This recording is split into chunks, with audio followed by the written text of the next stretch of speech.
Stewart to the lead at the white flag. We're on the last lap. Will they make it back? Wayne will pass the fast one. He's got the 29 pushing him here.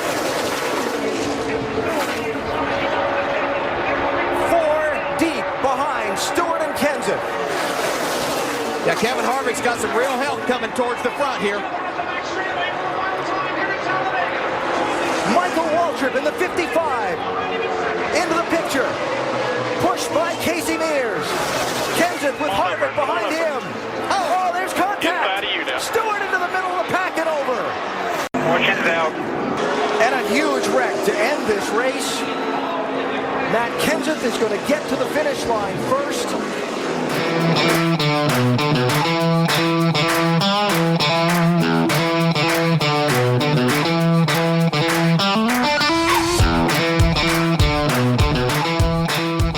All right, everybody, welcome back. This is episode 12 of Dirty Air, your number one podcast for all DFS gambling-related NASCAR talk. As always, I am your host, Ryan Baumel, Gambling DFS Tips on Twitter. I'm joined by Jason, DFS NASCAR on Twitter, and Brandon Cruz DFS on Twitter. We will start here, since this is how Jason started last week, by saying that he was an Iron Man, that Brandon missed a show, I missed a show, and then he asked the question that I always ask. He said, how was the race last week? So, Brandon, we'll get to you in a second, and I'll ask you how Richmond was. But, Jason, you hurt your leg racing your son, so I want to know, how was that race? Well, yeah, that was a pretty fun race, yeah. No, it's actually, it was a dirt bike race, and there's actually a little bit more to the story than it just being a dirt bike race. Like, that's not, like, being a dirt bike race isn't a lie, but it's not the whole truth. It was actually a mini bike. My son's mini bike is actually what I crashed and broke my leg. So was he more upset about the leg or the mini bike? Well, the mini bike's fine, but how it all started, it was like, we got this mini bike for him. It's an electric one too. That's the worst part. So it's not even like a gas powered one. An electric stupid ass mini bike. We got it for him last year. And I never, I would ride around a little bit, just to play around with the kid. And then we moved up here to Michigan. And in Christmas, he ends up getting this, we get him one of those hoverboards, right? You guys have seen those things where you see those guys always busting their ass on them, But this hoverboard had an attachment for a go-kart as well. So obviously it starts warming up. My son gets out there on the go-kart. And he's riding around, and we have the perfect driveway, right, for a road course. I mean, not a road course, but for a racetrack. It's brown, almost like Darlington, Thin at one spot, wide at the other, But so he was going out there running laps on that, and, I'd time him and shit. It was fun. And then my daughter would want to get on that go-kart, and she's 2, and can't. So I started giving her just these slow rides on the dirt bike around, That's how it all started. Then it escalates from there to where when she gets off, then me and him would start going a little faster, then it would turn into us racing. And we have been doing this for like weeks, right? And the thing about this stupid electric dirt bike, though, is it was a lot slower than his go-kart. Because he's a lot lighter, I'm obviously fat, so I'd have to figure out how to run these corners. And he's a lot younger than you, too. It's not like he's a normal adult. No, but yeah, he's a lot smaller. So right, so he's constantly faster than me. So the only way I can run with him is to figure out the line of the track. So me, this is where my mind goes. I'm getting way too into just freaking racing my son out in the goddamn driveway and starting to run in these lines. And I start figuring out, if I could just take this corner faster and keep my speed up, I don't have to worry about going up this incline, and that's why I lose my speed and I can run with him, right? So anyway. The day the incident happened is we had started cutting the top corner, I guess we would call it 1 and 2, right? But would be like a tight end of Darlington. We start cutting the grass. It was like a little point and made it dirt, right? Over these weeks that we've been racing out here, dirt had went onto the driveway to where now it's slick coming out of that corner, right? So I had been taking it easy that day because I'm like, ooh, it's really fucking slick out here, I'm gonna bust my ass out here. This has happened before. And then competitive Jason came in. Yeah, and then the competitive Jason kicks in, and I start getting back into my freaking high line where I go all the way out and swoop in full speed so I can carry the momentum, so I can keep up with them. I start getting a little faster, a little cockier, and then fucking next thing I know, I'm just that ass end comes out from underneath me. I go to put my foot down, and I don't know what happened from there. I know I didn't hit the ground because I stayed standing. The bike went down, and I think I rolled my leg, and like, oh shit, immediately, like, pain hit me. My son's like, you okay, Daddy, you okay? I'm like, yeah, I'm fine. Like, try to walk it off, like, not realizing how bad I'm hurt quite yet at this moment. And he goes in and gets my wife, and she comes out, she's like, are you okay? And, me, I'm still, in denial. You get hurt. You're like, I'm gonna walk this shit off. You still got the adrenaline going too. Yeah, I'm fine. I'm evaluating the situation still. Right. But she's pissed. I'm like, I'm fine. She's like, I told you were gonna get hurt. She's like, get up. I'm like, I'm fine. So she goes in the house, and I get like to this dirt bike now, and I get it up, and I use it to like walk myself up to the garage, and kind of limp my way up there. My voice keeps asking me if I'm all right. Like, yeah. I'm like, yeah, I'm okay. I'm gonna be all right. And then like it hit me to where like I started feeling like lightheaded once I got to the garage, and like I'm gonna pass out. I'm like, oh shit. The adrenaline like, wore off. I think I messed something up. So then I hobble through the garage up the couple steps in the garage into the house, and I walk in, and my wife's like, oh my God, you look pale. I'm like, yeah, I think I fucked something up. She's like, are you okay? Like, I don't know.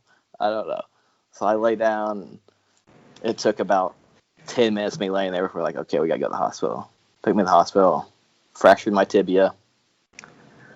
Thought I was gonna need surgery. Turns out I got lucky. It's not gonna need surgery, just a cast. So that's a big relief, but yeah. So I was gonna compare you to Kyle Busch, and I wasn't even gonna compare you to Kyle Busch because of the broken leg. I was just gonna say you seemed like all your Gibbs teammates were so fast you had to figure out how to get up to all of them because you were just jealous. That's what it sounded like. Yeah, well, you get those competitive juices start flowing, and you just like, I don't know. It was stupid. Like, my wife's been giving me shit, obviously, because she had been telling me I'm going to get hurt. It's always the I told you so. I'm telling you, like, I've had to hear it 100 times since I've done this. And that was the stress on her, obviously, all the stuff she got to do around the house. And so, yeah, it's not a good situation, but we're getting through it. But the Iron Man is still here. Iron Man's here. Speaking of I told you so's, I was very close to being able to tell you both about Kyle Busch last week because he, although wasn't great, he was in a much better position than I think most people thought he was going to be. Brandon, what are your initial reactions on the race last week? Obviously, a lot of Denny, a lot of Joey is kind of what we saw up front. How about some of the guys? I know you'd mentioned Byron, staying kind of mid-pack. How about some of the guys that impressed you kind of just staying mid-pack, had some good speed, never really contended, but guys that kind of were always just in that top 5 to 10 mix? Anybody stick out to you in that? Well, I think it's kind of a mixed bag because that caution in the middle of stage 2 really changed the table and it trapped a lot of people a lap down. And we kind of already knew that LaJoy was fast on the short tracks because we saw how he ran at Martinsville. But seeing him, staying at least, one lap down throughout the whole race was good to see him finishing 21st, 20th, somewhere around there. I know he was running about 7th at the time of that yellow, so all that worked out for him. The people that we saw struggle, obviously Carl Larson didn't show up as quick as we thought he would. Not really sure what happened with him. I think I know they just arrived with the wrong set, and he was really, really off pace. Same thing can be said with the 2-car. Obviously, he stayed out and got lapped, but Keselowski never really had that fast of a car. Obviously, he went through the field. He was up to 6th or 7th at the end of the first stage. Laps, yeah. Yeah, only 11 fast laps. He didn't have the car that we thought he would. So, at least for me, I'm certainly not going to look at last year's short track speeds from here on out. It's just Phoenix and pretty much Richmond for me whenever we move back to a road course or another short track or even New Hampshire. These are the only tracks I'm going to be looking at. I think I just want to say somebody who stood out to me who I don't think is going to really get noticed here is based on where he started. He's a guy who kind of got trapped in that whole pit cycle that first time I put a lap down was Kurt Busch. He ended up with 27 fast laps somehow in that race. So he obviously had a fast car. It's just would have been crazy to see what he would have done if he would have caught that caution correct and stayed on the lead lap. I mean, I think he's a guy that obviously we look at Kurt Busch anyway, but I mean, I wouldn't look into this performance and like it's something that if you didn't look into the fast laps, you wouldn't notice how good of a car he actually had. And so, Jason, what I was going to ask you, Kyle Larson, is there a chance they just brought the wrong car? Like maybe they just got the schedule wrong and thought they were going to Talladega? That's kind of what it looked like. No, I mean, these guys missed the setups. It could be something as simple as I know they expected sunshine right off the bat, and they could have been set up for a hot slick track, and then I think they had cloud cover that could have threw them off. But I mean, these guys, I mean, they missed the setup. It's unfortunate, but I don't think it's something that you're going to really take notice going forward. I mean, he still has been one of the fastest cars at this point in the season. I mean, and I think it happens to everybody, right? Yeah, well, and what I was going to say is I think the more serious question side of that, which is an actual genuine question, which I don't know the answer to, if you come with the wrong setup, are you more likely to be exposed at a short track because of how compact the racing is as opposed to a bigger track, or does that not really matter? Yeah, I would think that's definitely the case. If you miss at a short track, you're way off, you know. I mean, at least if you're in a mile and a half, you can kind of nurse it around. Just, because if you go 4 or 5 laps down right away, you're kind of done, as opposed to, you could go a lap down. A lap down, Right. Even if you go a lap down, it's will break your day for a guy like Kyle Larson who's expecting to win. So I'm going to ask you two about 2 different drivers. I'll let Brandon pick which one he's going to talk about, and then I'll let Jason talk about the other one. Brandon, give me your thoughts. Obviously, they're going to be pretty positive on either Joey Logano or Denny Hamlin. You can pick one. I do Hamlin because that's easy, because that's all that was shown on the broadcast. So obviously Hamlin was quick. I was telling Jason before the podcast started. Obviously I didn't play Hamlin at Martinsville, and I played him at Richmond because I was literally playing everybody, and I just backdoored walked into a Truex and Hamlin lineup. But I don't know what's making Hamlin so fast here or at the short tracks this year. Like, obviously, yeah, he's the fastest, at the short tracks, but he's not like far and above everybody else. Like, I don't know if it's the fact that we're not having practice or whatnot, but seeing that he's able at these short tracks, he's able to just stay out in front because nobody can get around him. Like, that is, I wasn't expecting that from anybody, but it's weird seeing that one driver is able to stay out and just pretty much dominate the whole race, or be able to drive back through the field and get up to the front. Like, Hamlin is way faster than I thought he would be, and then that I thought any one driver would be. So I'll pass it back to Jason with Logano, because I don't even know what he did the whole race. I think that that is an important note that you said there about these short flat tracks. It is something that even when we saw with this new qualifying format last year, that the guys starting up towards the front pole, outside pole, top 3 positions are the guys who are competing for these fast laps and for these lead laps, because that's how much track position comes into play. It could be something that's like, obviously he's got a great car, but I mean, all the Joe Gibbs cars have it, and he's a great driver. So I mean, it could just be as simple as he just had the track position that he started with and just kind of strangleholded it these last 2 races, Yeah, but even with that, like, what are we as DFS players not seeing if he's shown up 2 weeks in a row and has just been the fastest car? Like, that's what I've been trying to look at these last 2 weeks, because obviously Hamlin, let me look right fast.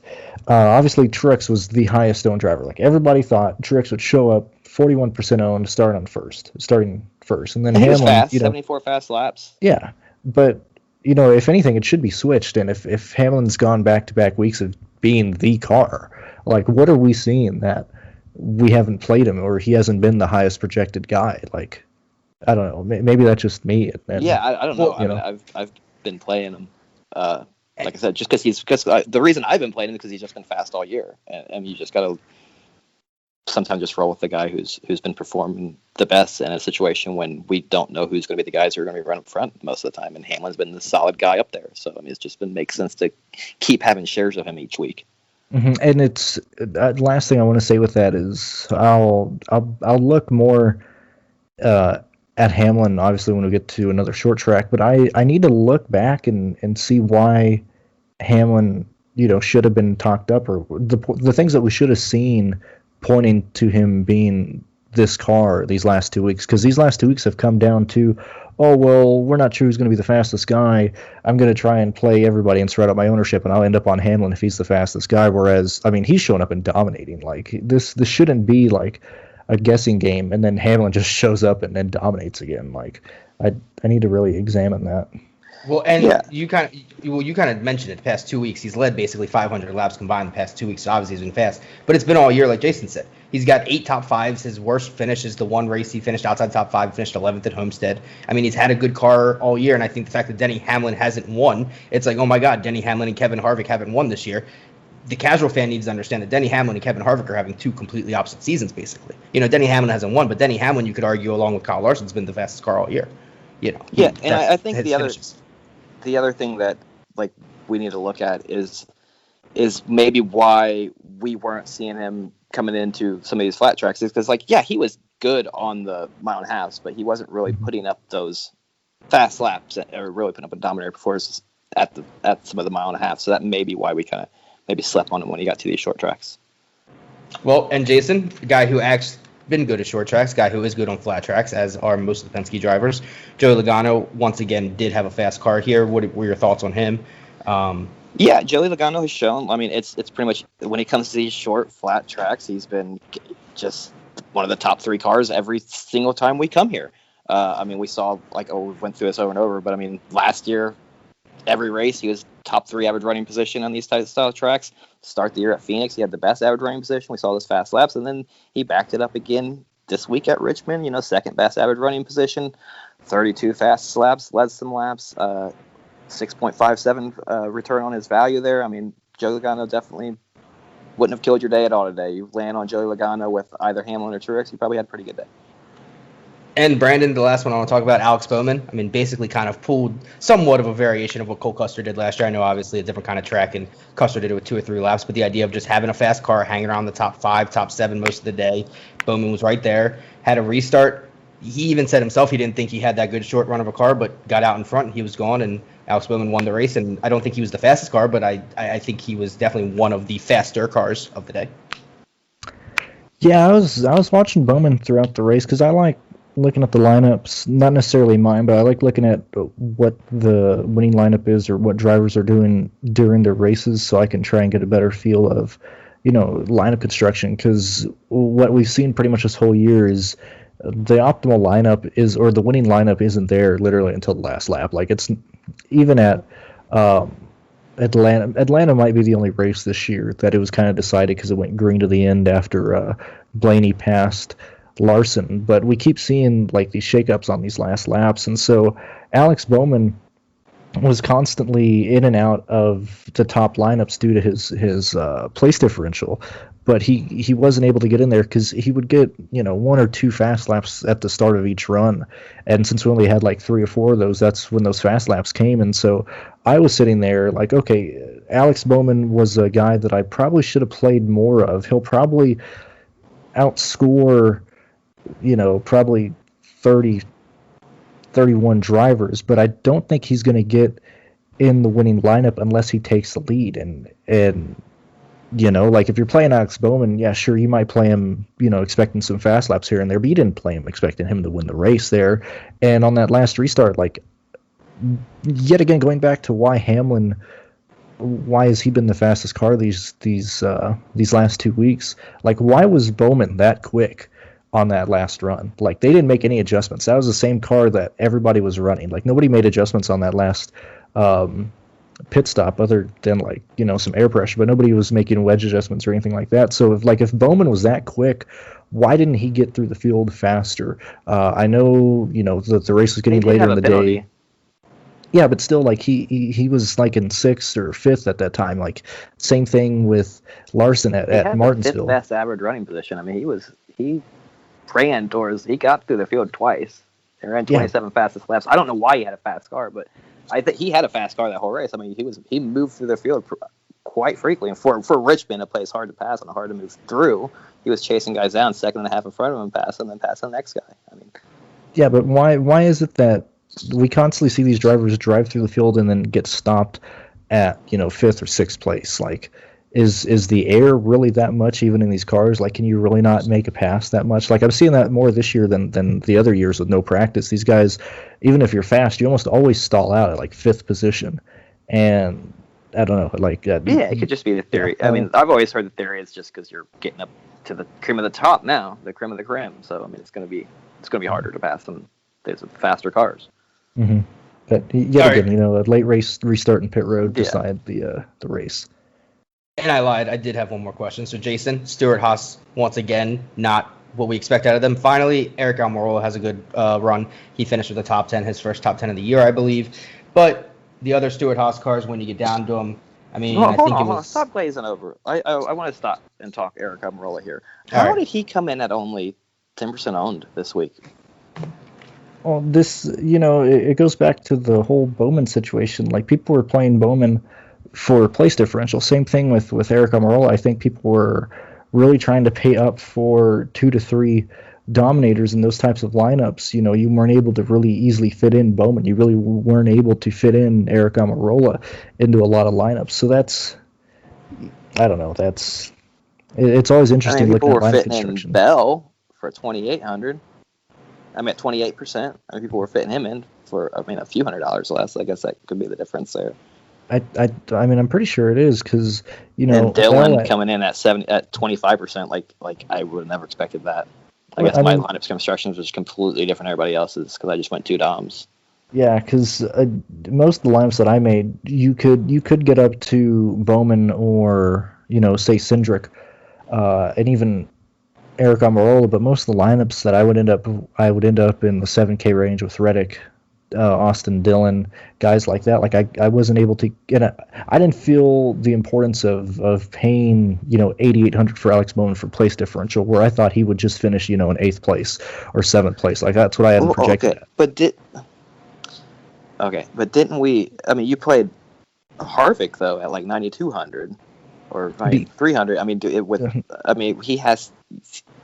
I don't know. He has to dominate to match what Bowman could do just in a top 10, So you can, if Harvick, like I played a lot of Kyle Busch and Harvick because they're the cheapest they've been, the last couple of years, and there wasn't ownership on them, and 9 times out of 10 if you can get Kyle was 18.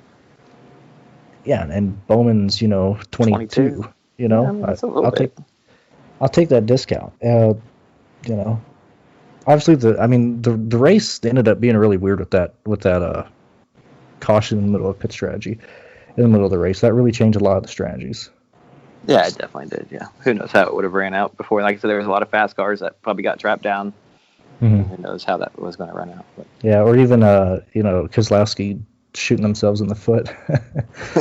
Yeah, I don't know what that call was. Like I don't understand. Like if they already that might have worked if they'd done it in the last stage, just try to cut the last stage in half, 75 and 75, as opposed to trying to go run 100 laps without pitting. Like maybe try it then and hope it runs out green. It wouldn't have mattered obviously because we had the caution, but I just don't understand why if you're running 4th, why you feel like you need to take the gamble in the second stage and do that. Like I don't. Especially when leading laps don't pay out points anymore. Yeah. I don't get that at all. Like all these big brain ideas are really baffling. Yeah, unless they just decided they were going to try to catch a caution again, and then like you already caught the caution the first time. You got lucky. Mm-hmm. You got the track position. Now stop fucking around and run. Yeah. Anything else you guys want to go over before we get to this week? I don't think so. Dega, baby. This episode is brought to you by Prize Picks. Tired of losing in fantasy sports? Times are changing. Now it's just you versus the numbers. Prize Picks is the perfect place for you whether you are the biggest sports fan around or you're a seasoned vet in the daily fantasy space. On Prize Picks, you simply select 2 to 5 players and predict if they will go over or under their fantasy projection. Think Denny Hamlin is going to win the big race? Take his over and win real cash today. Prize Picks gives you the chance to win 10 times your money for getting 4 predictions correct. Entries are so simple. They can be made in less than 60 seconds. Sign up today at prizepicks.com or on the Prize Picks app and use code DIRTYAIR, that's DIRTYAIR, DIRTYAIR, to get 100% match on your first deposit up to $100. Prize Picks truly is daily fantasy simplified. Yeah, so we are at Talladega, Geico 500. We'll kind of get into this a little bit, but super speedways, I think, kind of play a little differently than, or I wouldn't say a little differently, play very differently than pretty much the rest of the schedule. But we'll get into the DFS in a second. Jason, for those fans newer to NASCAR, maybe been around for a couple years, kind of know Talladega through just hearing about it, maybe seeing it in a movie or two. Let the fans know what they're in store for Talladega. Talladega should be 2-3 wide, stacked and packed, pack racing. When I say pack racing, that's exactly what it sounds like. All the cars can be pretty much covered underneath the blanket, and a lot of different leaders, a lot of guys moving from the back to the front, front to the back. That's what I think of when I think of Talladega. Exciting edge of your seat. I know I pumped up the way it's going to be before the 500. We didn't quite get that race. I'm hoping we see some good side-by-side racing for the majority of this race this week. It should be a lot of fun. And Brandon, for the casual fan like me who thinks Talladega and Daytona are virtually the same racetrack, tell me why they're not. They're virtually the same racetrack. Okay. So is that because we talk about how it is technically Talladega's wider, but it's the same. Well, but that's what I'm saying is that I do think you so I guess the question is then finish line is a lot further on Talladega. Why would the question then is why? Also they're located in two different states. If we want to start, they are in two different states. Yes. Yes. I think two time zones, right? You are correct. Yes. Yeah. See, hey, okay, we're figuring out how they're different. Okay, I'll ask the question like a professional host because apparently it's the only way I can get an answer around here. It used to be that that Daytona you'd have to handle around. Like it took a little bit of handling around Daytona at one back in the day. Mm-hmm. And they were wide open at Talladega. There used to be a difference. Now it's, since they've slowed everything down, it's kind of the same. All right, I will ask the question. Let me interrupt him one more time. No, I'm just joking. Go ahead. Jason expects this week to be different than Daytona 500. If we're racing the same cars at the same track virtually, why would you expect it to be any different, Brandon? So the only thing that I take into account in the first Talladega race is that statistically this one has the least amount of wrecks. This one has the highest probability of going green the longest and not having as many people caught up in wrecks. However, I don't really care about that. If that happens, it happens. I will certainly not, so when I build my lineups for play tracks, I still stack from the back, do a 4-2, 3-3, whatever the case is. And for those of you that don't know, basically, if you cut the field in half wherever you want, whether it's 20th, 17th, whatever your half is, a 4-2 in my mind is playing 4 guys from that position, say if it's 17th. So 4 guys from 17th on back, 2 guys from 17th up on front. And typically those types of lineups at this first Talladega race work more than other ones because, like I said, this Talladega race usually has the least amount of cautions. Now, there can still be a wreck. It can still take out, 20 guys, so keep that in mind. But if you're looking at real statistics, that's about the only difference between this Talladega race and the other plate tracks that we see. Usually the summer Daytona race has the most amount of wrecks and most amount of chaos. This one has the least amount of chaos. But on a scale of plate racing, I'm still going to play them the exact same.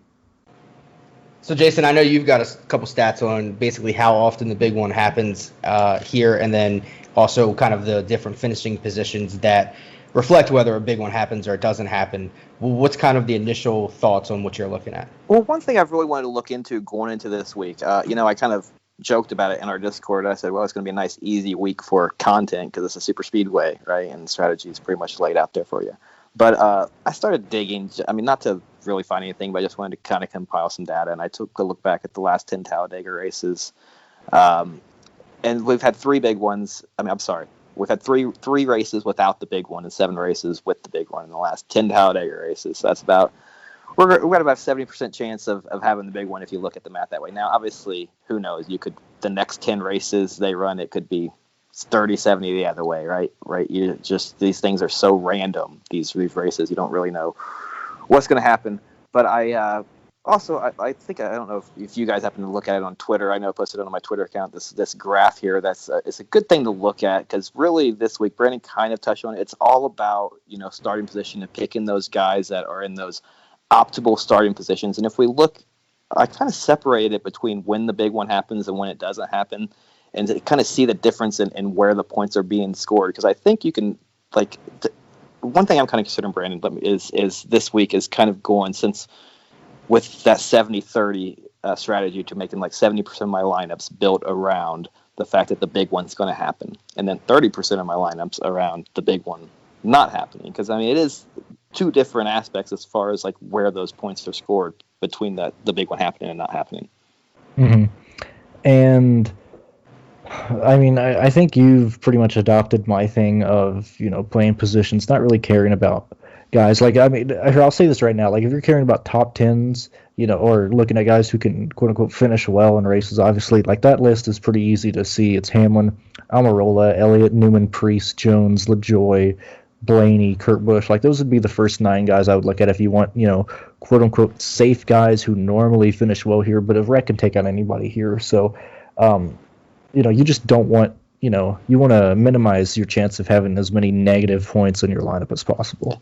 Yeah, one of the big things that I noticed that like the differences like in the way the scoring breaks down between the wreck happening and not is like obviously we know we like to play the back markers here at these super speedways because they have a lot of value when that wreck happens. So that's pretty obvious. Like if you're building if you're building your lineups, like if you're building this lineup saying, okay, this is what I'm building for if the wreck happens, right? That's when you're going to include those back markers, right? If you're building a lineup that you're constructing where you don't think the big one's going to happen, then you're going to exclude those back markers because they typically won't score well in that situation. And the next big thing that you notice is that range from about like 18 to 28 seems to be like where when the big one happens. When the big one doesn't happen is when you see the highest ceiling, like the most points are scored in like that 18 and 28 range. But then you still see these guys starting in the front outscoring the guys starting a little further back because they just don't have the cars to get up there. So I think it's something to be said about maybe if you're building a few lineups around there not being a big one, you can go ahead and include some of those guys that are starting inside the top 10. But here's an even a crazier stat that I looked at that just blew my mind is the pole sitter in the last 7 races that had the big one at Talladega is averaging 40 DK points and is the lowest variance by DK points of any other position on the track. So I would say typically that would be because, so let me answer this with another thing. So I expect this race to be pretty boring. Should be a pretty calm single file race. The only way that I see wrecks happening is either early in stage 1, maybe coming down to the end of the stage or during pit stops or something stupid like that. And then they're going to go green. They're either going to be double file or single file all the way up on the top. Nobody's going to really do anything. And we're going to come down to the end and they're going to wreck within the last 10 laps. That's usually how it goes. So answering your question of, hey, the pole sitter is usually, scoring, or he's not as, how can I put it?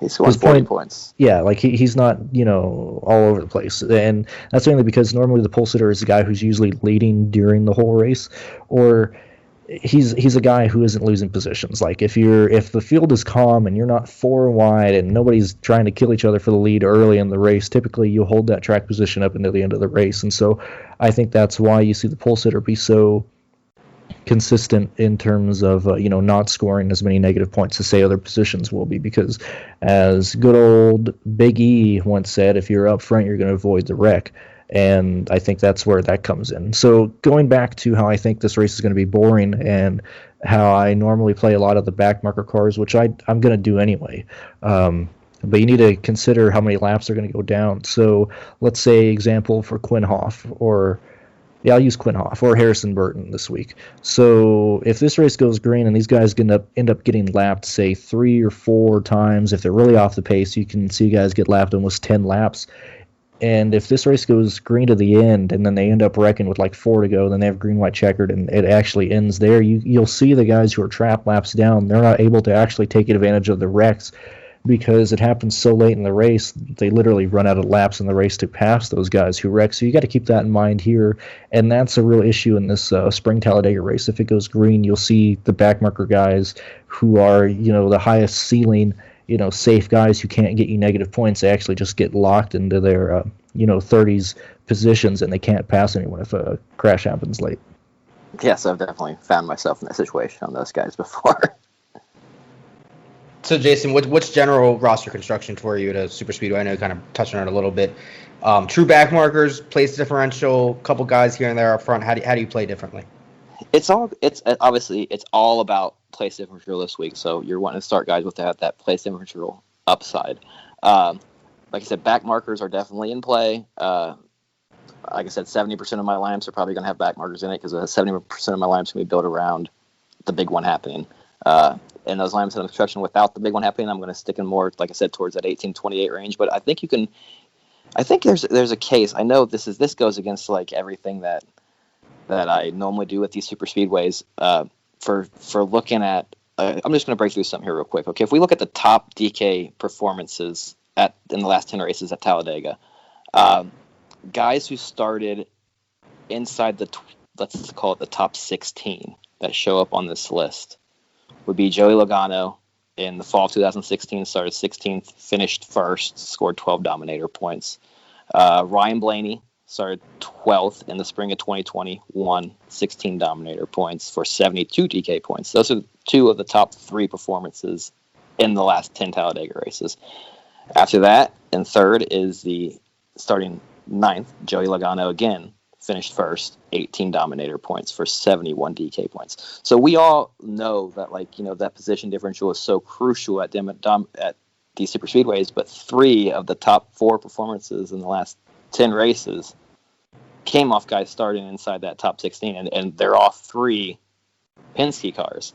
And what's even more baffling is as you go down this list, I'm not going to bore you guys in going through it, but there's about 5 other instances probably in like the top 50 DK points of this happening, and all of them except one is from a Penske car. So I want to piggyback on that and try and give some context to those drivers or how I think this race is going to go. Looking at the lineup for this week, obviously you have a lot of strong Penske guys up front. You have Logano starting second, Keselowski, he's 10th, Blaney is 7th, so you already have the Penske guys already in the top 10, so there's a chance that you're going to see one of those Penske guys yet again go up there and lead laps. Hamlin should be on the pole here. I would, because Hamlin has been Jesus reincarnated at these plate tracks, and I hope somebody can just wreck this motherfucker and throw him in the fence or something. But I would honestly project Hamlin to lead probably 95 laps in this race, 100 laps, 110. That's going to be my projection. Hopefully he'll wreck, because I think everybody's going to be wanting to play Hamlin. I'm not going to play Hamlin this week. I never play the guys starting inside top 5, but I'm going to project Hamlin to lead probably 80, 85, 100 laps, somewhere around there. Same thing with Logano. I'd probably give Hamlin and Logano combined probably 140 of this race sled.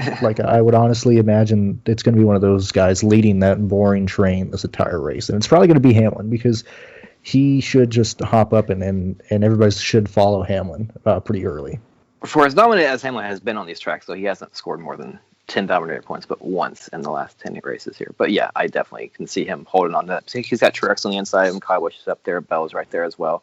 Either one of those teams is going to train. It just depends on what kind of race we get. I have a feeling like you that the start of the race is going to be pretty dull because these guys are going to have Daytona fresh in their mind. I'm sure it's going to be mentioned in the drivers' meeting. They're not going to want to go out and wad those cars up right off the bat. They're probably going to play low close to best. But the way these stages go down, man, for some reason these guys start racing like it's the last lap when it's coming down to these stage points. So you never know what's going to happen.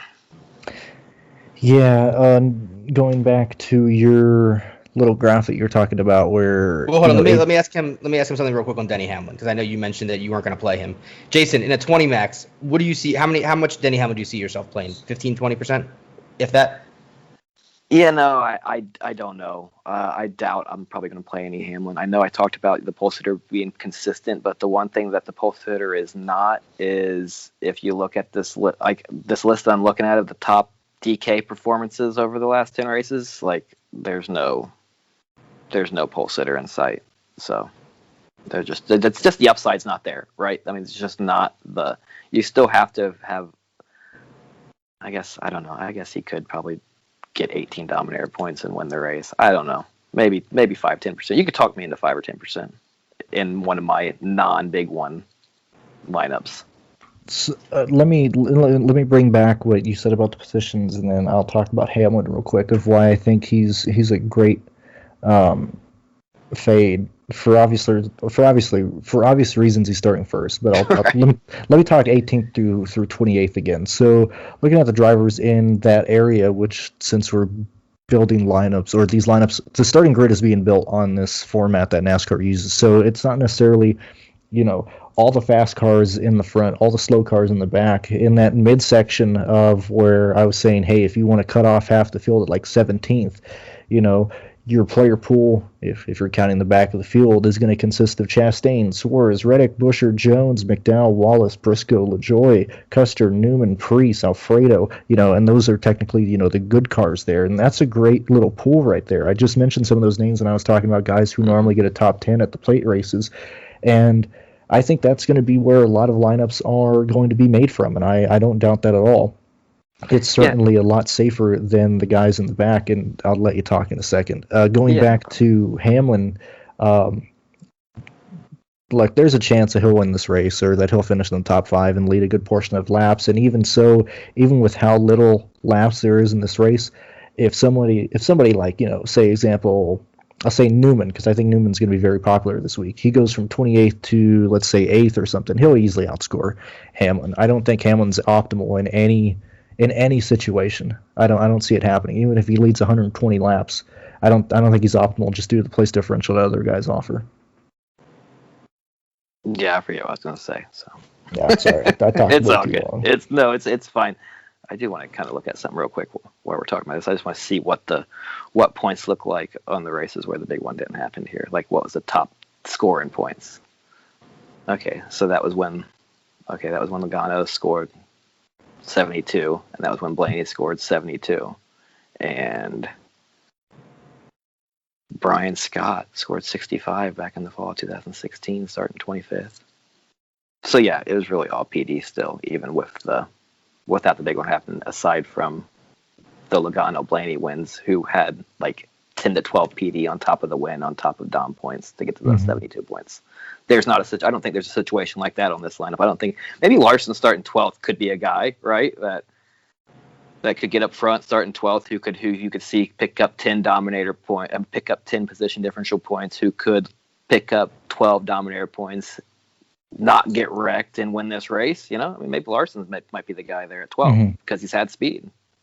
Almorow is going to be popular, obviously. But how about these guys in the back? Because that's what I wanted to ask you. The back markers. Do you think any of these guys between McLeod, Smithley, Hoff, Ware, Haley, Bilicki, Yaley now in that car, and then Timmy Hill? Any of these guys do you think can run with the pack without can score well without the big one happening? Not a chance. Not a freaking chance. That's the thought that I had. So if that's the situation, and we saw, like, for example, I was super high on Derek Cope at Daytona. I got a lot of shit because they were like, or I was like, okay, look, nobody's gonna own Cope, and he came at like 4% ownership, and I was like, well, if I would have known he was going to be at 4, I probably would have had like 100% Derek Cope. And he wrecks, obviously. And then, what is that? Oh, he outscores, I think 7 or 8 guys because they still end up wrecking. And so, where guys with much higher ownership scored less than Derek Cope, he was still fine at much less ownership. Same thing here in this situation. I play ownership. I play positions. I probably won't do... Let me think. If I do 20 lineups this week, which I'll probably do, probably 15, I'll probably still have a couple lineups with all guys starting 30th on back.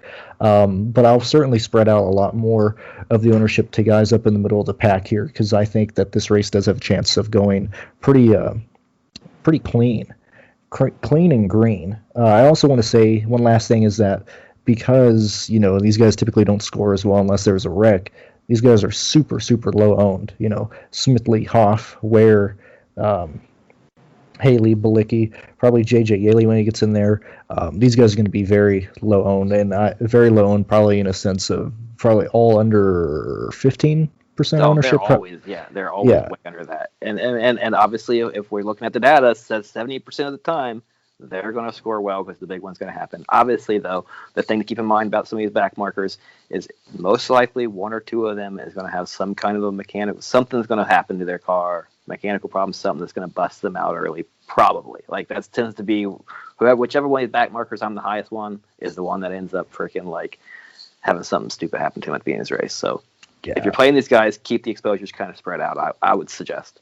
I'm also going to say here, if you want the picks, here you go, free Brennan and Cruz picks. So you guys can shut the fuck up and stop asking me on these plate races.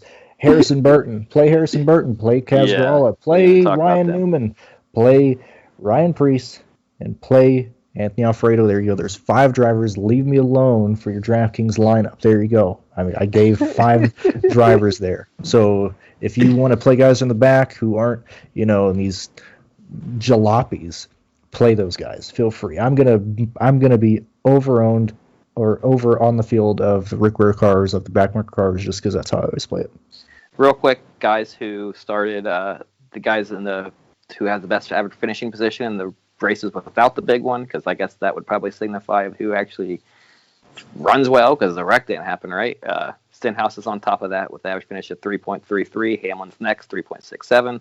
Then Almorow, Jones, Logano, and Kyle Larson again shows up here. So maybe Kyle Larson might be a way to go this week for a couple of lineups. So I put it out on Twitter to try and get a couple questions, some fan questions to ask you guys for tonight. I got 2 good ones. One's DFS related, one is not DFS related. Obviously NASCAR related though. But Jason, I will ask you this first question. It comes from somebody in the Discord. Question for you guys tonight.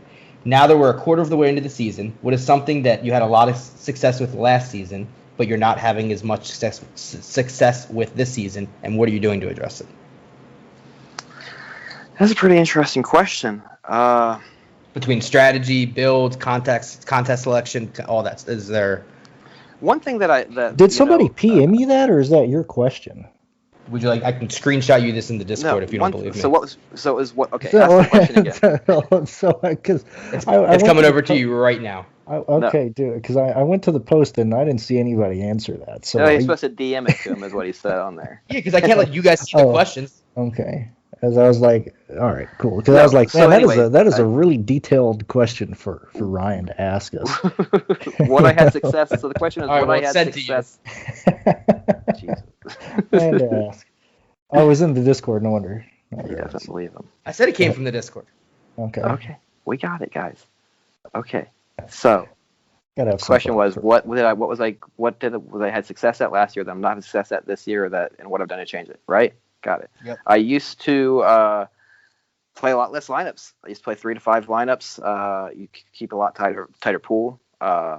It's been a lot harder. So it was one thing that I should have probably adjusted to a little bit sooner last year, but it was just hard to predict. It seems like it's been hard to predict this year on where these dominators are coming from. And I used to go like 3 dominators. I used to build around and like do different combos of like 3 different guys, but I find I've had to spread it out a little bit more to get a little bit more exposure to some other guys and play more lineups. Just because it just seems like the variance has just been so high this year. So that's one thing that I've adjusted. Took a long way to get here, but I think that's an answered question. One place that I've adjusted is, or I've at least, been honest with myself, and same thing that I kind of mentioned here talking with Hamlin and the short tracks, is I haven't been confident in really a single lineup this whole year. Obviously I've had good weeks, I've had bad weeks, but this whole year, like I hate entering weeks of, well, hopefully he'll be fast, or I think he can arrive well. I think this team can arrive fast, but we don't know. And I've almost gotten comfortable with that. I know it's strange to say, but like I really don't like. During last year, with no practice, and even at the start of this year, I was like, man, I hope I'm doing this right. Like I hope these guys show up quick. I think Larson's going to be fast at Atlanta. I think, I think Hamlin might be fast at Richmond. I don't know. I'm just going to play him. Hopefully it'll work. And, recently, like I've just been like, okay, I'm playing these guys. Like I don't worry if I'm no longer, man, I hope this happens. I'm just like, okay, I'm playing this. If it happens, it happens. If it doesn't, it doesn't. So I don't even really know how to ask this question. So I'm just going to move on. We go to the other side of this, a non-DFS related question. I was going to think about a question, and it wasn't going to come out right, and I wasn't going to know how to ask it. And to be honest, everybody now understands why I'm not being an asshole the way I reacted to the first question. But that's why I almost would be like, that question was way too good for me to come up with. Like, you thinking I came up with that, that's a compliment. That's the biggest compliment you've ever given me, to think that my brain came up with that question, which I guess I'll take, because there is no chance in my brain. My brain could come up with this kind of question, which is similar to something I would ask you guys, which is what somebody else asked me to ask you guys. We're a quarter of the way through the season. Brandon, who is your champion at the end of the year? What have you learned, and who do you think is the champion? Man, if Hamlin could stop choking away races, he'll get the championship. I think Larson wins the championship. I think Hamlin will do something stupid. Also, did you notice Logano was leading before that last caution, right? Am I thinking that accurate? Yes, he was. Yeah, because he was going to steal the win. That's right. Yeah, he was going to steal the win. So yet again, okay. Right. Yeah, so in my mind, I was like, well, okay, so yet again, here's Hamlin, once again, behind Logano, where he should have moved him at Bristol. And I was like, okay, well, Hamlin's running out of time. Like, he's only going to have a few more laps. I know there's like 15 laps left, but it's either now or never for Hamlin to move Logano out of the way for a win. And yet again, Hamlin did not do that. I'm not saying dump him, but Hamlin's got to do something. Like, yet again, that's why I go back. That's why he's not a champion. It's all these situations stacking on top of each other, of showing that, you know, Hamlin doesn't have it at the end of the day to do what's necessary to get a win, to do what's necessary to get a championship. So when Denny Hamlin wins a championship, not if, but when, can we stop having this Denny Hamlin's not clutch conversation that I'm sick of hearing on Twitter? I'm so happy other people are saying it, because half the time I'm getting crap for saying stuff. Will one championship change all of that? Yes, it will. Even in this stupid, playoff situation, he needs a championship. Otherwise, he's just going to be, like a Martin, where he never really had at the end. That's all I need to know, because if he does, I hate the people at the end where it's like, oh, Denny's going to win a championship. I say it's like, oh, well, he hasn't won two. He's only won one. It's like, now we're just moving the goalposts. Like, so at least now I know that if he wins one, I can celebrate it. But the question for you, Jason, outside Denny Hamlin, Kyle Larson, who do you think has the best chance to be a champion this year? I still got to ride with Chase Elliott, and NASCAR's going to give him the best car when it comes into Phoenix. And he gets to race at the Roval. Isn't it the Roval to get into the damn four or something? No. One of the, Chase Elliott. They got it built for him to win it. Come on now. I want to say this last thing. I'm going to get, Hamlin started racing in the Cup Series. He was 24 when he came here. He's 40 years old, hasn't won the championship, somehow has 44 wins. I'm going to tilt. I'm going to lose my mind when he gets to 49 and ties Stewart. And he's going to probably pass Stewart in terms of wins, and he probably still won't have a championship. But you've got those guys in every sport that are dominant for decades and don't win a championship. I mean, the obvious one's Dan Marino in football.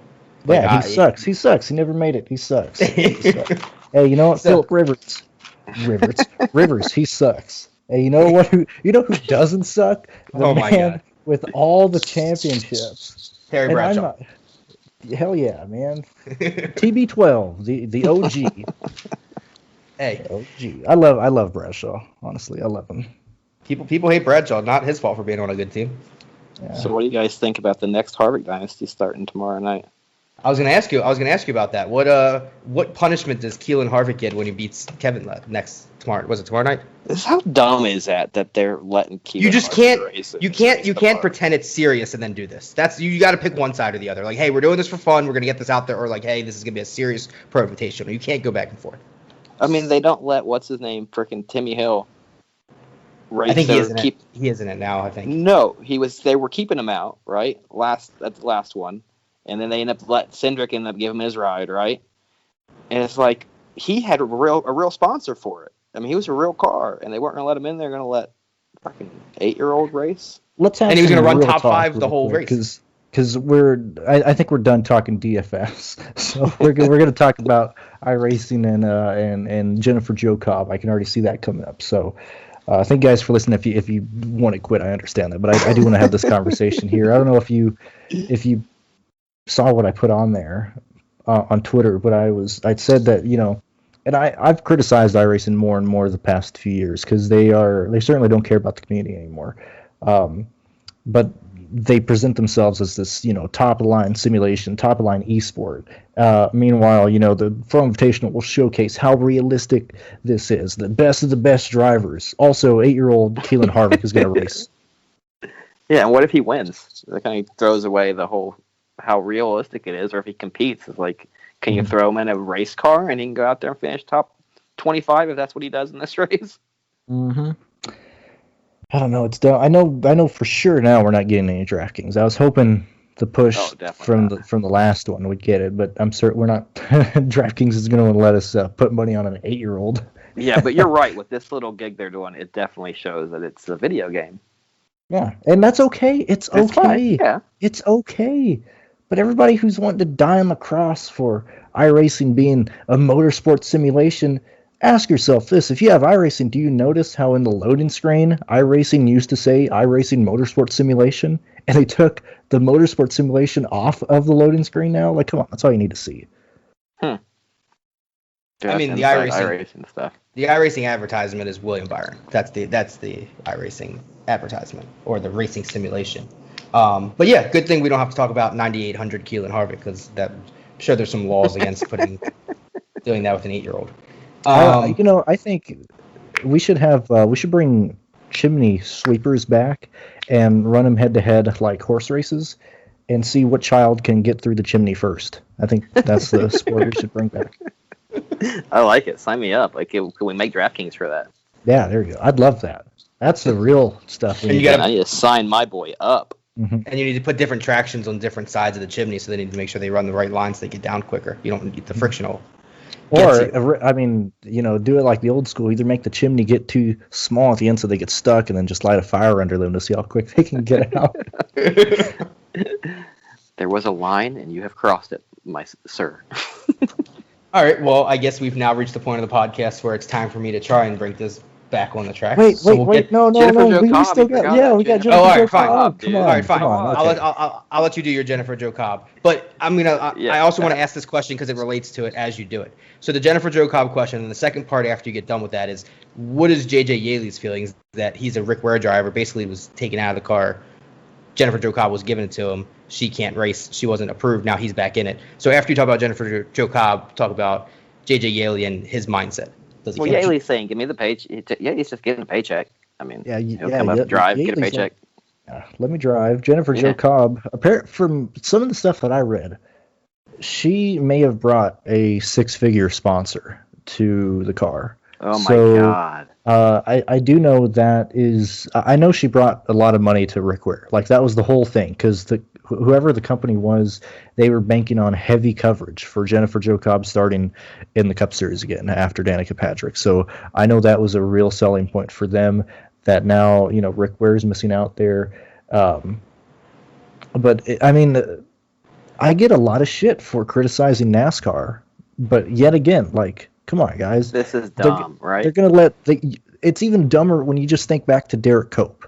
Like, literally a weapon on the track, made contact with 4 cars. William Byron, his own teammate, I forgot who the other 2 were, but if you look back, you see that William Byron has damage because Cope ran into him on like the second lap of the 500. And he was able to race. And I'm not saying Jennifer Joe Cobb is better than Cope. I doubt it's an improvement, but Cobb has at least been starting races consistently the last, 45 years. And she normally stays out of the way. Normally you don't see her. I mean, she may spin out a few times, but we don't hear from her. She only runs in the back. It's probably what she would have done. Like, I don't understand. Like, of all the freaking people they let race in these Rick Ware cars and these other cars of sort that they let out on the track and race, and it's like, and Jennifer Joe Cobb is where you cross the line. Somebody who's been racing in the Truck Series for ever. I mean, like, I don't understand it. Like, NASCAR, they're doing all this, like, progressive stuff and trying to be progressive, and it's like, really, you're the hill you're gonna die on is with Jennifer Joe Cobb, a woman, and like, you're not gonna let her race? Like, that doesn't look good, obviously. Or like Quinn Hoff, like, when he came in, come on, like, and I know they're like, well, our standards were different back then. Well, you can still take Quinn Hoff out of the car. You can still take Cody Ware out. Like, right, yeah. These guys are weapons each and every week, and Quinn Hoff has improved tremendously. Like, you got to hats off to Quinn because he was a mess when he first came in, and now I Cody Ware's going through the same thing. He's a bit worse than Quinn, obviously, but like you can't tell like.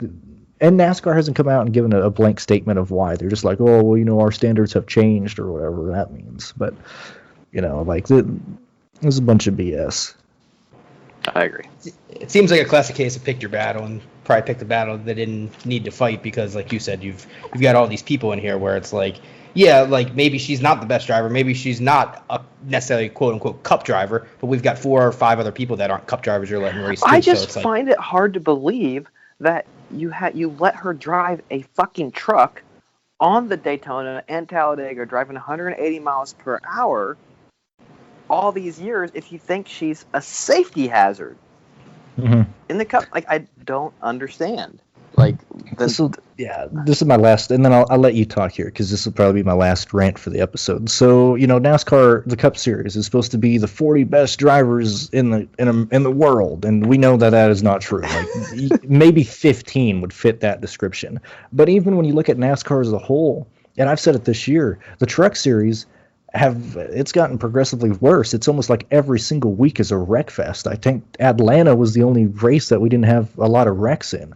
Xfinity Series, almost the exact same thing. Nearly every week now we're seeing wreck fest races. So even NASCAR as a whole, these aren't the best drivers.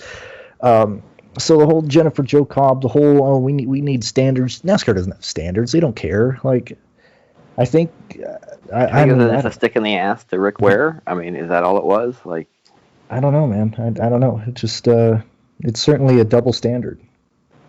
I think the most impressive thing about Brandon is the consistent amount of complaining. I do. Well, no, it's not even that. It's the passion and the hatred for the exact same thing. Like, you love it and you hate it at the exact same time, and I think that like describes like a perfect NASCAR fan is like when you really get into it. Like, you love the sport, but there's always going to be like these little niches and little things. Hey, we're trying to do this, and I don't like this, and I mean, it's just you love and you hate the sport at the same time. I think that's pretty much how to describe it, right? Yeah, I think so. How different is the storyline for this week if, let's say, it wasn't Rick Ware she was driving for, and let's say it was 2311 who brought in the second car, and they're going to put Jennifer Jo Cobb in it this week. NASCAR puts her through right away, right? I mean, that doesn't get stopped one bit. I mean, that doesn't get stopped at all, right? Mm-hmm. With when you got Michael Jordan and her driving next to Bubba Wallace in a car, all the fanfare, all the media. There's no way that they let her race if that was the case. Yeah, and I mean, head to head, Harrison Burton. Is it because Harrison Burton has wins in the Xfinity Series? If you want to, gauge experience, Jennifer Jo Cobb certainly has more experience than Harrison Burton, and she's certainly racing longer than he's been alive. Yeah, and she's certainly caused less incidents than Harrison Burton, his short tenure in the Xfinity Series alone. So, I don't get that at all. How many super speed races has Gralla done? Even so, like, I love Gralla. So do I. Is it because Gralla won a truck race that was a wreck fest? Like even Corey Roper, like Roper doesn't deserve to be on the track either. I mean, it's so crazy. Like it's insane that if I showed enough talent, I could get a truck license, but they wouldn't let me just hop up into the Cup Series. I feel like this is almost equivalent to that of like it should be like if they don't trust you for the Cup Series, they shouldn't trust you in anything.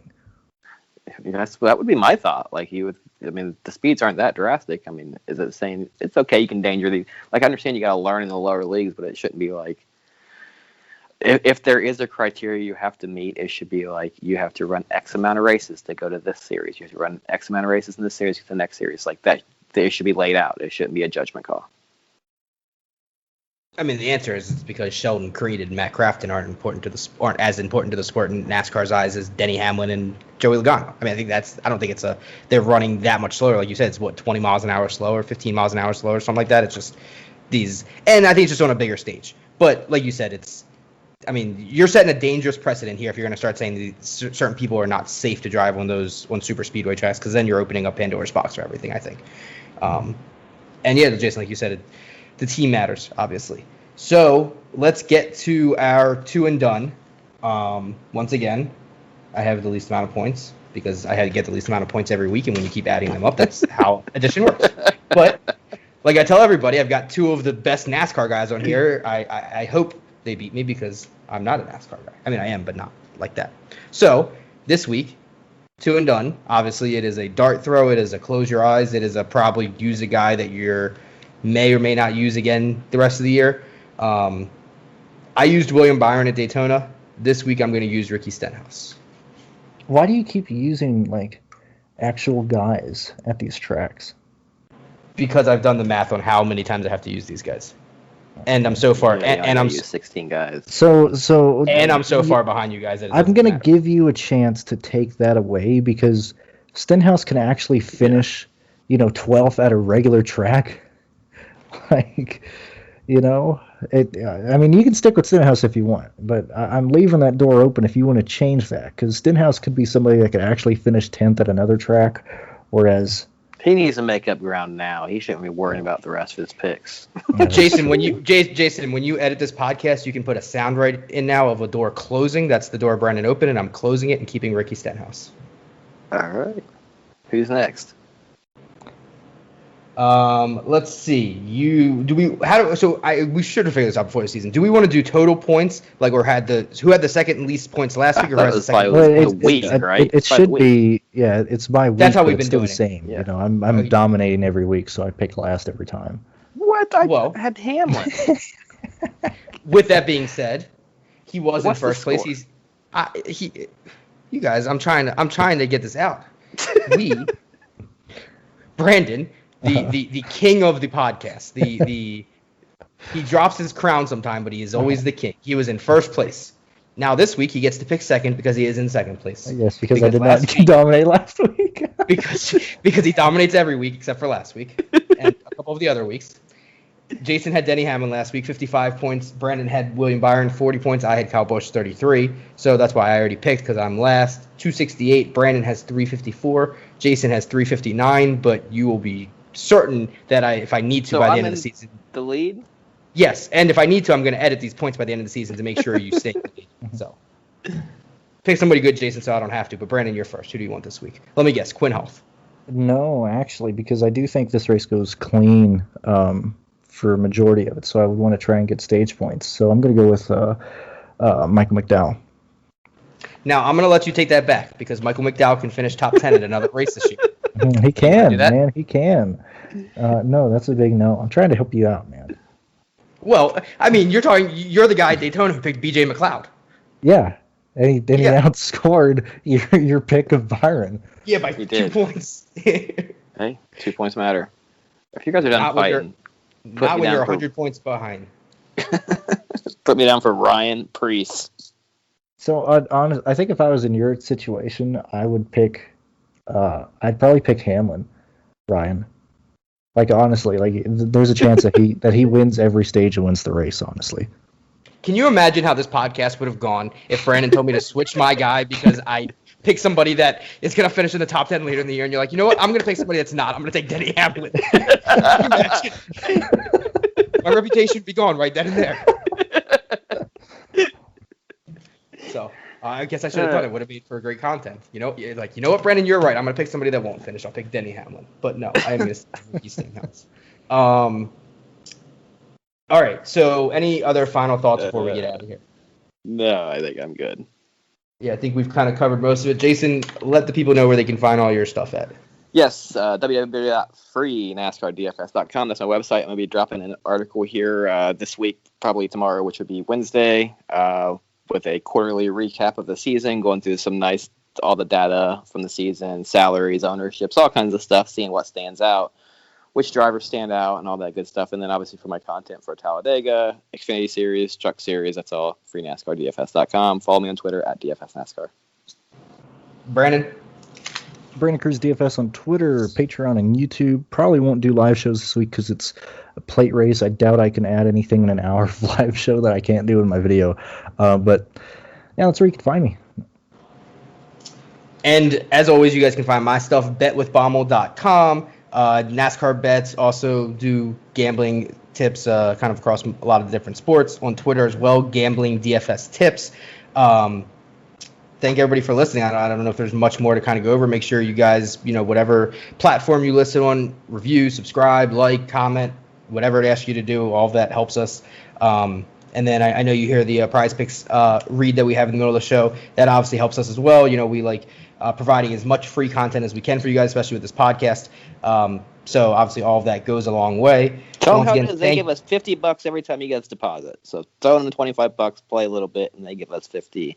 And you support a few guys here doing this show. And you can read my article and get the Prize Picks Play of the Week. And 3 out of 4 weeks you can profit. So you can make money while we're making money, and then everybody makes money, and that's the idea. So sounds like Dogecoin. Exactly. That's the next time we have a week off. That'll be our crypto episode. Yeah, because that whole 420 really worked for Dogecoin. Yeah, it really did. Right, just fucking tanked in it. Yeah. So thank you guys. Next week we're Kansas, and we're back next week as we are always. So on behalf of Jason and Brandon, as always, I'm Ryan Baumel. Thank you guys for listening, and I end the show for Brandon every week. May all of your lineups have no whammies.